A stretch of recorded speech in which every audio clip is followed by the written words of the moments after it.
Ram boat ఎక్కామండి.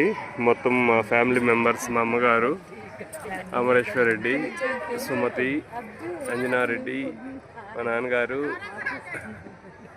మా చిన్నబాబు గారు, చిన్నక్క గారు, మా పెద్దక్క గారు, మా పెద్దమావయ్య గారు, మొత్తం 10 మంది అండి.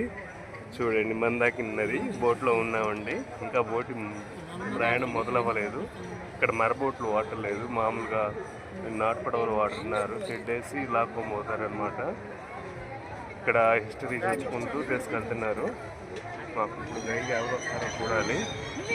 हेलो आप पीछे बैठ के बीच में इधर हाँ ऐसे हाँ उधर में आप इधर ये आप हाँ आप थोड़ा इधर हो जाए आप या तो उनको बैठने तो आप इधर बैठ जाइए बस 2 బోట్లు బయలుదేరినాయండి. 3వ బోట్ మాది బయలుదేరబోతుంది. ఈ బ్రిడ్జ్ ఉన్నాయి. బ్రిడ్జి అటువైపు ఎంపీ, ఇటువైపు యూపీ, ఉత్తరప్రదేశ్, మధ్యప్రదేశ్ ఉంటుంది. ఇప్పుడు తాడు విప్పారు. మాకు గైడ్గా వస్తున్నాయా సార్ ఈయన. तुम्हारा नाम क्या महाराज? बबलू निषाद केवट। हाँ हाँ हाँ, कैसे ईयर से काम करता? जी केवट हमारा काम है यही है पानी का। हाँ हाँ हाँ, बोट तुम्हारा ओन बोट है? नहीं नहीं, मैं केवट चलाता हूँ। बोट तो लड़का जो बैठा है उसका है। मैं चलाता हूँ। వచ్చారు. ఫస్ట్ బోట్ క్లీన్ చేసుకుంటున్నారు. కొన్ని సంవత్సరాలుగా ఇదే వర్క్ చేస్తున్నారంట. బోటు చూసారా, లోపల ఏదైనా సామాన్లు పెట్టుకోవడానికి ఇలాంటివన్నీ పెట్టుకోవడానికి అట్లాగా తయారు చేసుకున్నారు. ఒక్కొక్కరు ఒక్కొక్క సాంగ్ పెట్టుకొని హ్యాపీగా బోట్ ప్రయాణం చేస్తున్నారు.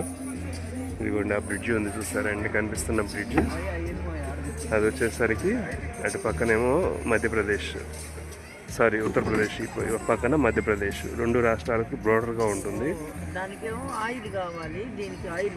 వీళ్ళ కష్టమైన ఆయిల్ స్టార్ట్ అయిందండి. జై శ్రీరామ్. దగ్గర దగ్గర 11వ సంవత్సరం ఇక్కడ వనవాసం చేశారండి రాముల వారు, సీతమ్మ వారు. ఇది ఒకప్పుడు పెద్ద అడవి అండి, మందాకిని నది. ఇది వీళ్ళకి రాను పోను గుర్తులుగా ఇట్లా బాటిల్స్ వేలాడేటట్టు బాహర్ బాహర్ ఆయా. ఏం చేయదు మీరేమన్నా